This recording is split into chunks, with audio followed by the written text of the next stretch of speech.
नमस्कार मित्रों, मैं आनंद राज आज जिस महत्वपूर्ण विषय के साथ आपके सामने उपस्थित हुआ हूँ उसमें है कि उन कर्मचारियों के बारे में आज हम बात करने वाले हैं जो आरआरबी का एग्ज़ाम क्रैक करके और रेलवे में लेवल 1 के पोस्ट पर ज्वाइन कर चुके हैं और उनमें जो ऑपरेटिंग डिपार्टमेंट में सहायक कांटा वाला या एपीएम के पद पर नियुक्त हुए हैं, उन कर्मचारियों का उज्जवल भविष्य क्या है?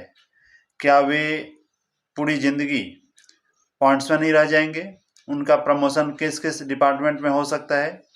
क्या उनका पेमेंट जो उन्हें 30 से 40 हज़ार रुपये पर मंथ मिल रहा है, क्या उन्हें यही पेमेंट मिलेगा ज़िंदगी भर, अथवा वो भी स्टेशन मास्टर और गार्ड की तरह लाखों रुपए पर मंथ पेमेंट उठा सकते हैं? तो एक महत्वपूर्ण विषय है जिसमें हम लोग पॉइंट्समैन के भविष्य के बारे में बात करेंगे। उनका चैनल ऑफ प्रमोशन क्या है, वो कहाँ जा सकते हैं, अगर उनका प्रमोशन नहीं होता है तो उनको एमएससीपी कैसे दिया जाएगा, कहाँ तक दिया जाएगा। इसलिए आपसे अनुरोध है कि वीडियो पूरे अंत तक देखें, साथ में लाइक, शेयर और सब्सक्राइब जरूर करें। मित्रों, आरआरबी के सिलेक्शन के बाद जो डिपार्टमेंट सारे कर्मचारियों को अलॉटमेंट हुआ है उसमें बहुत से डिपार्टमेंट में ग्रुप डी के पद पर कर्मचारियों की नियुक्ति हुई, जिसमें कोई गैंगमैन में गया, कोई पॉइंट्समैन में गया, कोई खलासी में गया। आज हम लोग बात करेंगे जो ऑपरेटिंग डिपार्टमेंट में जिनका सिलेक्शन जो नियुक्त हुए हैं लेवल 1 के पद पर और जिन्हें नाम दिया गया है सहायक कांटा वाला। तो सहायक कांटे वाले के पद पर नियुक्ति होने के बाद जो कर्मचारी हैं उन्हें प्रमोशन जो दिया जाता है वो है कि वो कांटा वाला क अर्थात लेवल 2 में उनका प्रमोशन होता है और ये प्रमोशन उन्हें लेवल 1 में काम करने के 2 साल के बाद होता है। रेलवे में ये निश्चित है कि कोई भी कर्मचारी जब तक निचले ग्रेड में 2 साल तक काम नहीं करता है तब तक उन्हें प्रमोशन नहीं दिया जाता है। तो लेवल 1 में उन्हें 2 साल काम करना पड़ेगा। इसमें ध्यान रखना पड़ेगा कि वो अनऑथराइज एब्सेंट वगैरह ना हो, तभी उन्हें प्रमोशन दिया जाता है। प्रमोशन अगर कर्मचारी लेवल 2 में चले जाते हैं, अगर यहाँ पे 2 चीज़ होती है। लेवल 2 के बाद उनका चैनल ऑफ प्रमोशन जो है वो बंद हो जाता है। उन्हें इसके बाद अगर अपने जीवन में कुछ प्रोग्रेस करना चाहते हैं, वो आगे बढ़ना चाहते हैं, तो उन्हें किसी न किसी एग्ज़ाम से गुजरना पड़ता है। वो एग्ज़ाम देने के बाद ही आगे बढ़ सकते हैं। और अगर वो कोई भी एग्ज़ाम नहीं देना चाहते हैं, वो लेवल 2 में ही रहना चाहते हैं, तो वैसे में उन्हें जो एमएससीपी है उनका फ़ायदा उन्हें दिया जाता है। एमएससीपी ये रेलवे प्रशासन जो है वो किसी भी कर्मचारी को पूरे ज़िंदगी में, पूरे सर्विस काल में कम से कम 3 अपग्रेडेशन देती है। इसमें कर्मचारी जो है वो लेवल 1 में ज्वाइन किया है, लेवल 2 उनका फर्स्ट प्रमोशन हो गया लेवल 2। अभी अगर एमएससीपी जो दिया जाएगा तो उन्हें जो लेवल 2 में जो प्रमोशन हुआ था वहाँ से 10 साल, इसमें जो भी दोनों में पहले हो वहाँ पे उन्हें लेवल 3 में एमएससीपी दिया जाएगा और वहाँ से फिर 10 साल आगे अथवा पूरे सर्विस में 30 साल अगर हो जाता है तो वहाँ पे उन्हें लेवल 4 का प्रमोशन या एमएससीपी उन्हें दिया जाता है। ये हो गया कि अगर कर्मचारी कोई भी एग्ज़ाम नहीं देते हैं तो लेवल 4 तक, मतलब 2400 ग्रेड पे तक वो एम्प्लॉय जा सकता है।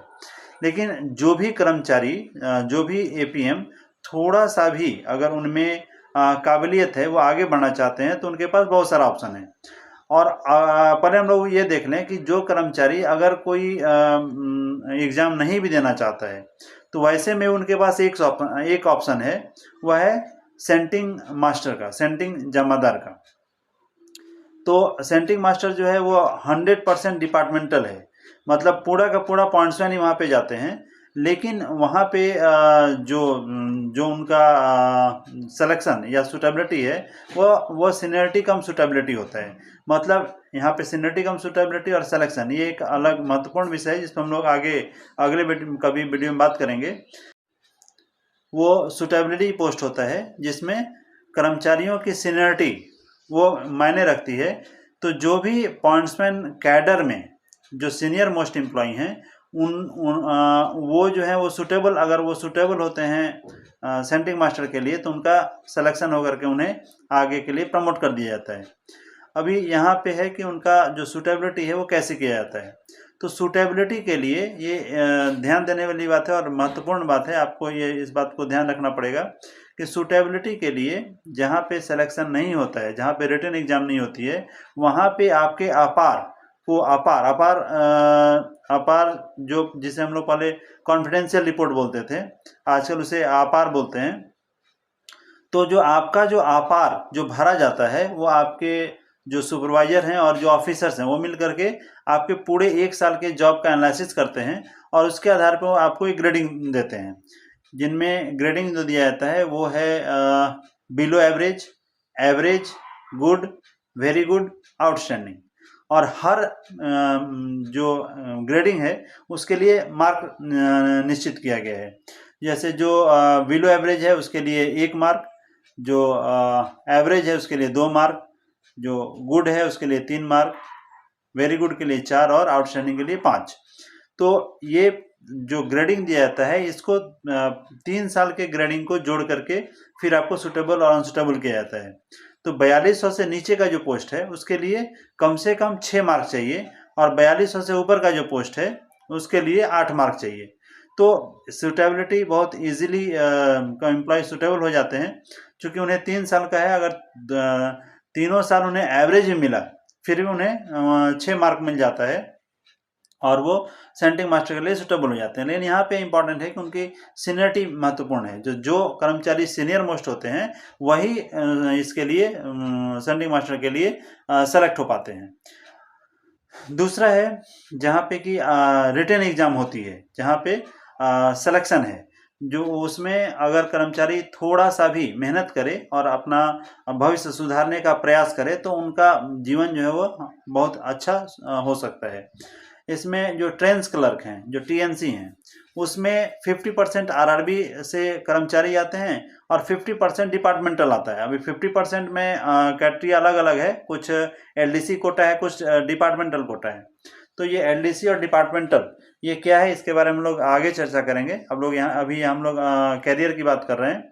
तो जो 50% जो डिपार्टमेंटल जो कर्मचारी आ रहे हैं उसमें मैक्सिमम पॉइंट्समैन नहीं आ रहे हैं, तो उनके जो कर्मचारी यहाँ पे एग्ज़ाम होता है और एग्ज़ाम में जो अच्छे मार्क्स लाते हैं और उनका अपार और उनका सीआर, एसआर सारा कुछ रिकॉर्ड देख करके उनको सेलेक्ट कर दिया जाता है, तो वो टीएनसी बन सकते हैं।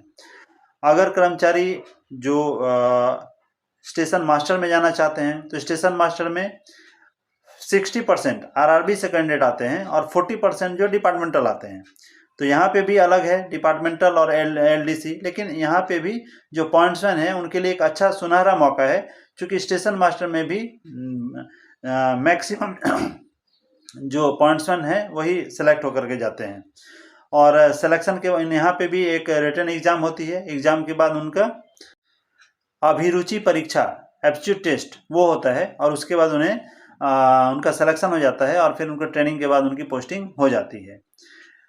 इसके बाद आता है ट्रेन मैनेजर, जिसे हम लोग पहले गार्ड बोलते थे। तो ट्रेन मैनेजर या गार्ड है, उसमें सिर्फ 25% आरआरबी से आते हैं और बाकी 75% जो है वो डिपार्टमेंटल सेलेक्ट होते हैं। और इस डिपार्टमेंटल में मैक्सिमम जो पॉइंट्समैन है वही सेलेक्ट होते हैं। तो इसके लिए भी जो एग्ज़ाम होता है वो रिटन एग्ज़ाम होती है और उस एग्ज़ाम में जो कर्मचारी पास होते हैं उन कर्मचारियों को फिर ट्रेनिंग के लिए भेजा जाता है। ट्रेनिंग के बाद उनका सिलेक्शन हो जाता है। तो इस तरह से कर्मचारी स्टेशन मास्टर, गार्ड, टीएनसी, सेंटिंग मास्टर में जा सकते हैं। आज हाल के दिनों में रेलवे बोर्ड ने एक महत्वपूर्ण फैसला लिया है, जिसमें जो कमर्शियल डिपार्टमेंट का टीसी है, टिकट कलेक्टर, उसके लिए भी जो पॉइंट्समैन है उसको एलिजिबल कर दिया गया है। तो एक बहुत ही अच्छा मौका है कि जो पॉइंट्समैन कैडर में आए हैं वो कर्मचारी अपने भविष्य को सुधार सकते हैं और आने वाले दिनों में वो अच्छा से अच्छा सैलरी ले सकते हैं। इसलिए जो एपीएम है, जो आज के दिनों में जिन्हें हम लोग ग्रुप डी कहते हैं, वो उनका भविष्य काफ़ी उज्जवल है। वो अपने भविष्य को सुधार करके 3-4 साल तक अगर वो रेलवे की सेवा करते हैं और अपना जो पढ़ने का जो स्टेमिना है उसे बना कर रखते हैं, तो उनका भविष्य निश्चित रूप से बहुत अच्छा है और उनका भविष्य को सुधारना उनके हाथ में है। वो अगर चाहें तो अपना भविष्य और भी बेहतर कर सकते हैं। धन्यवाद मित्रों।